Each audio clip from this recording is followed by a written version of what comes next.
He walked backwards, blindfolded, he backflipped, he pushed a wheelbarrow, and he even cooked an omelet during one of his many trips across this, because he was trusting what he knew about himself.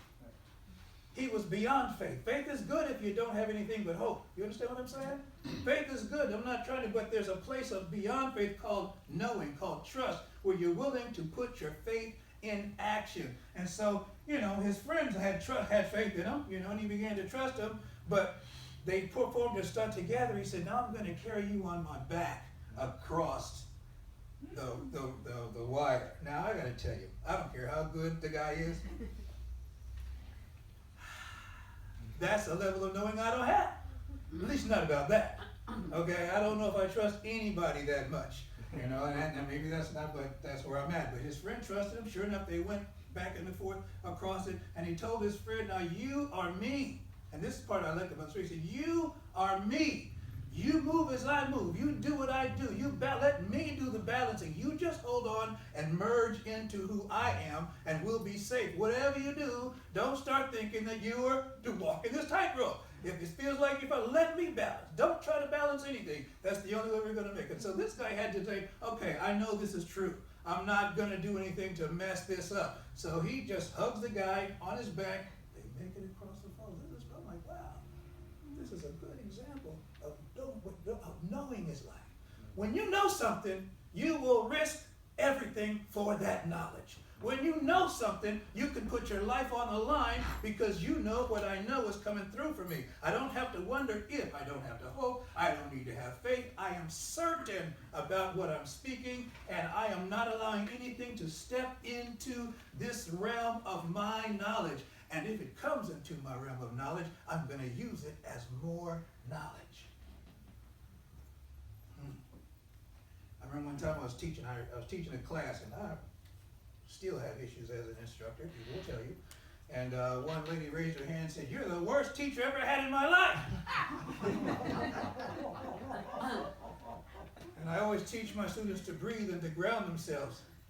And so when she said that, I breathed all that in. I just grounded, and I kid you not, I heard behind me like darts hitting the wall. I turned around and said, what the heck was that? People tried to defend me immediately. No, that's not true. That's not true. Wait.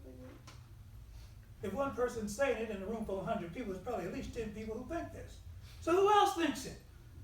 They raise their hands and go, this is okay. So let's use this as a teaching opportunity, because I'm telling you that God is all there is. And right now I'm being put on the spot. But what I know is, you see what I'm talking about? You turn, even if it looks like it's something that's working against you, when you speak it from a place of empowerment, when you know the truth about who you are, when you understand that you are the cause of everything that's happening in your reality, that my word has power. I could have played the victim call. I could have said, get out of my class. I could have done a whole bunch of things. But I said, you know what? You're right. And here's a powerful thing when you tell people they're right. They stop arguing with you. Because everybody's representing some part of the truth. Everybody's representing some part of the truth. And when you're willing to let somebody else say, okay, that what you're saying, there's truth in that, and I'll take a look at it. I'll pay attention to it. I'll do my work. I'll go within myself. I'll use what I know to use what you said to make myself a better person. Do you hear what I'm saying? I'll use what I know to use what you said to make myself a better person. This is huge, people, because people say stuff that hurt our feelings. I got my feelings hurt 2 or 3 days ago. I'm still, shaking it off. But what I know is it showed me a place that I can work on myself, because I know the truth about me is I am one with all beings everywhere at the same time. All beings where? Everywhere. At the same time. Man, this is huge. That means I'm the eternal tide touching every shore, on every planet, in every galaxy, everywhere. That as the infinite exists ad infinitum, beyond conscious understanding, so do I. And when I claim my good, that means when I recognize this truth above all else, I'm able to galvanize the energy that I've buried in fear, that I've buried in loathing, self-loathing, that I've buried in hate, that I've buried in rage. All these little nuts that we bury like squirrels, And the problem with that is, they say squirrels forget where 50% of those nuts are. And so the analogy I'm making is all the places where we felt small and we stubbed, we've forgotten half of the stuff that we're angry about. We've forgotten half the stuff that we're afraid of. But the fear's still there, and the anger's still there, and it's still driving the carriage like, 6 white horses when she comes. And so what we want to do is recognize this is part of who I am. The reason I'm experiencing fear is because I'm afraid. That's all. The reason why I'm upset at this thing right now is because I'm upset. And this thing is reminding me that I'm upset. It may have nothing to do with what I'm really upset about. But what we're upset about has been layered over like so many ancient civilizations. We have to, what do they call that thing? Escalate our consciousness. Sometimes we got to do it with a little brush, gentle strokes, working on our conscience very, just as gently as we can. And one way to do that is this idea Betty spoke about forgiveness. Forgiveness is trusting beyond my comfort zone. Forgiveness means I don't like you. You hurt me. You're a low down, dirty, no good, you know what? But beyond all that, I'm big enough. That's the way I like to do it. I'm big enough because it takes being able to forgive. Only strong people can forgive.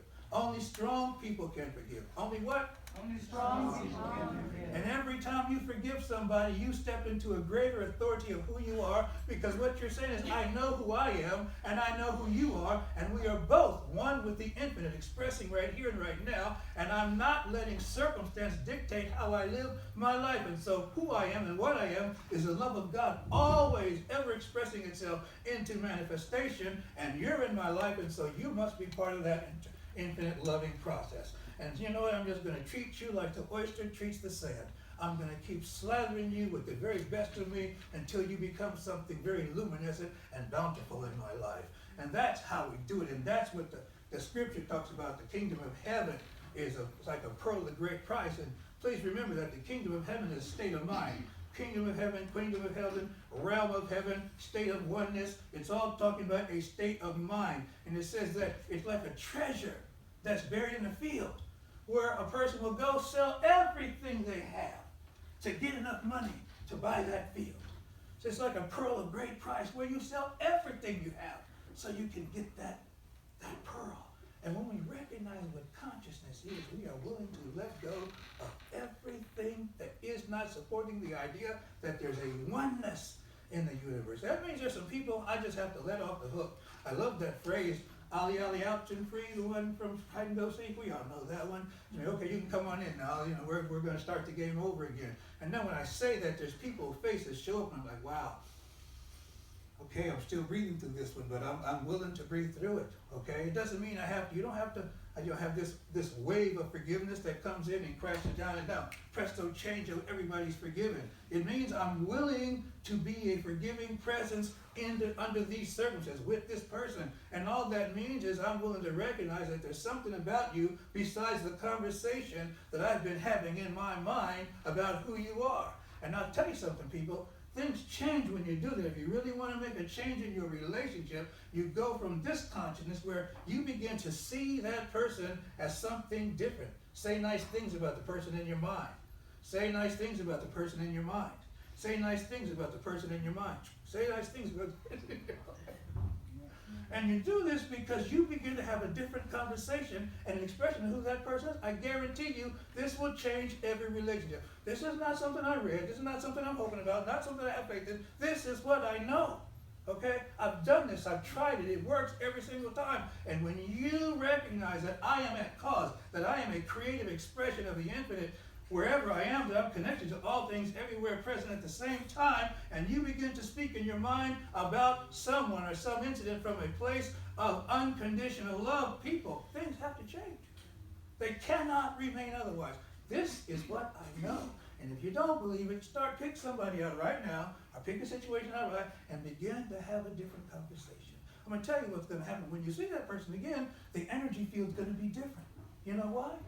Because you haven't been telling the same story about how horrible they were over and over and over again, reinforcing the negative pattern which you say you don't want. But we keep putting our creative power, our creative urge in what we don't want, thinking we can make it go away. And forward tells us we cannot manifest what we want by thinking about what's missing. We have to think about what we want. And if I want peace, sometimes we don't want peace. Sometimes we want victory. And victory means I have to have subdued this person, made them recognize my superiority because I'm a nicer person, I do whatever, I'm a better person, or whatever, story we want to tell ourselves, I'm a greater person.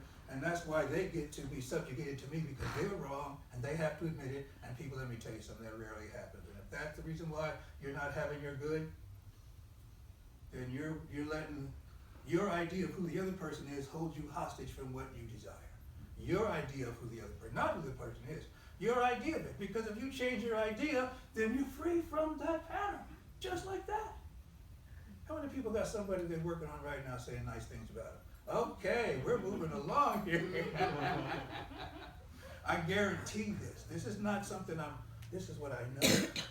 And so when you come from a knowing place, it's about moving all in. I'm 100% in. It's what that story about the chicken and the pig were going to town.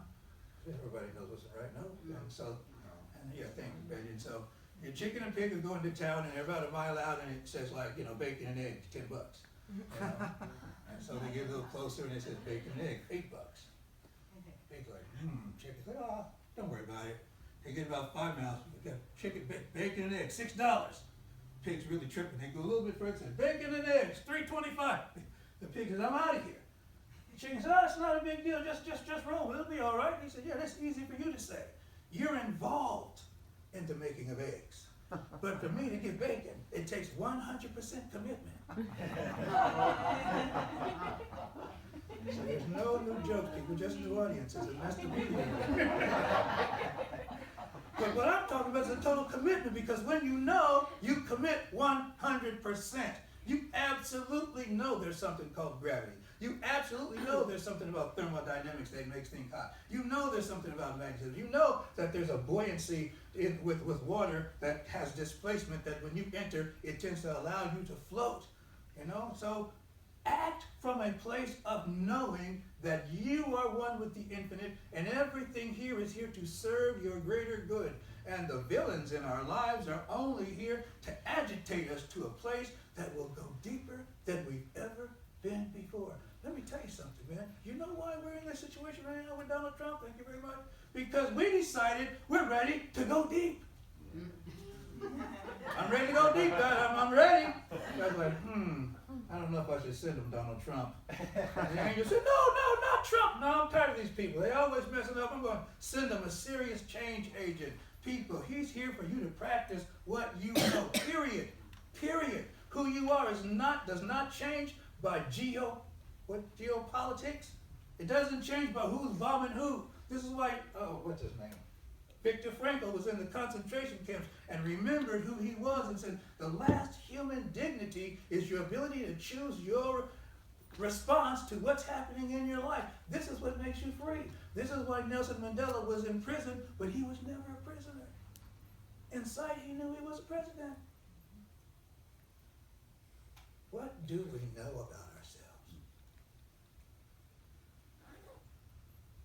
What do we trust about ourselves? What do we have faith in? Maybe we should just start with hope. What do I hope is true? Well, I hope my life gets better. I hope things work out. That's good.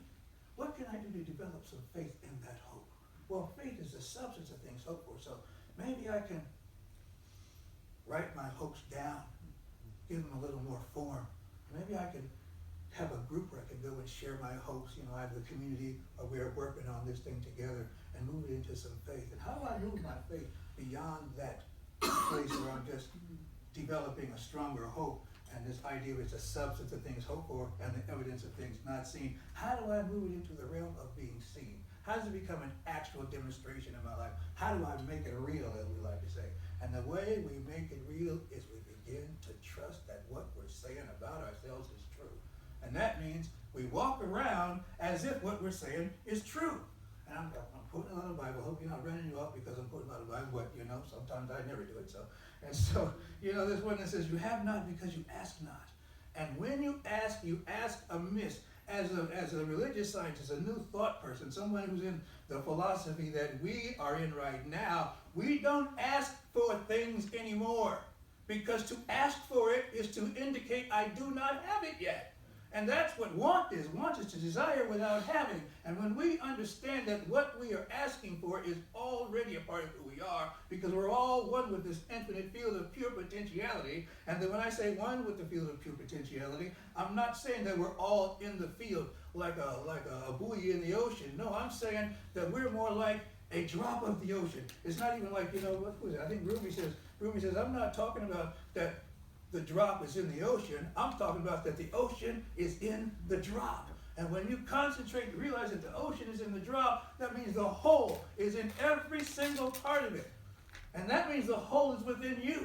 And that's beautiful because, and this is the truth, you can take water from the different oceans with the 7 seas, the 5 oceans, and each one has different properties. And each drop has the properties of that ocean only. And so it is with each of us. The differentiation that we experience in our lives is only something in our minds, but the presence of the divine is flowing through each of us in such a fashion that the whole of it is within us in any given moment. And so what we're asking for, what we're praying for, is not out there anymore. It's just my own realization of who I am. How can I accept who I am? What can I do to manifest this? I start acting like what I'm saying is true. If I say I want to prosper, I stop talking about how much money I don't have. I stop talking about how bad the economy is. I stop talking about how evil rich people are and the horrible things that they're doing. I begin to talk about my own prosperity. And I talk about it so much that all my broke friends who don't want to progress get tired of listening to me talking about prosperity, and they don't invite me to their parties anymore. And I'm glad because now I'm not stuck in that situation. Are you feeling me on this? I'm not talking about people who don't have money. Please don't get that. I'm saying that you are always at cause. And if that's what you're deciding to do, then that's what you do, if that's what you want. If you say you want friends, you got to stop flashing on people. I think that was just for me. That might not be for anybody. But you understand what I'm saying? So you act as if it's so. And that's how we manifest what we know. We act as if it's so. We're willing to risk our lives on it. It's like there's a thing where it says, come to the edge. He said, no, we're afraid. Come to the edge, he said. No, we're afraid. Come to the edge, he came. And they came. And he pushed them. And they flew. And that's what I'm talking about. Knowledge is realizing that when I step off a cliff, one of two things is going to happen. I'm either going to sprout wings and fly, or I'm going to land on something solid. Because who I am is always one with the divine, always protected, and I know that this is true. That's where it's taken me. So that's what I came to share with us today, and I'm grateful for the conscience in the room that's helping me do my own work. Because some of this is working with me right now. I mean, it's all of it's working with me, and work on what you know. Work on your relationships right now. You already picked somebody out. You can have more than one person and more than one event. It's okay. There's no rule that says you only get one. And you can decide, everybody in my life, every circumstance in my life, I'm going to speak positively about it. You talk to the people who know you, say, please, if you hear me saying something different, would you remind me of what my commitment is to myself? Because I'm going to forget. Forgetting is part of the game. Don't kick yourself when you forget. Now I go into blame. Look at you. You can't do anything right now. I'm back in self-pity again. No. You are supposed to forget. You're supposed to have to keep practicing. And you're supposed to, I don't want to say supposed to, but the opportunity to forget is always present. That's all I'm saying. And so when it happens, don't be surprised. Just continue to affirm your truth. Talk to your people. Talk to yourself. Talk to yourself in the mirror. Tell the truth to yourself in the mirror. Talk to that person. It's amazing. And you can talk to that person in the mirror in such a fashion that you get all the negative stuff out. Because there's some things you want to say to you that you haven't said yet. There's some things you haven't said to anybody else because it only applies to you. And when you look in the mirror and you start talking to that person in the mirror and tell them exactly what you think about yourself, you'd be amazed at some of the stuff that'll come out of your mouth. At least I was. I came up with some stuff. I said, whoa, okay, so I don't want to be what I just said. And I know it's not true. It's a narrative. It's a record that's broken in my hand. And I'm letting that record go. I'm putting on a record that plays all the way through. And it says I'm wonderful. And life is grand. And living the life of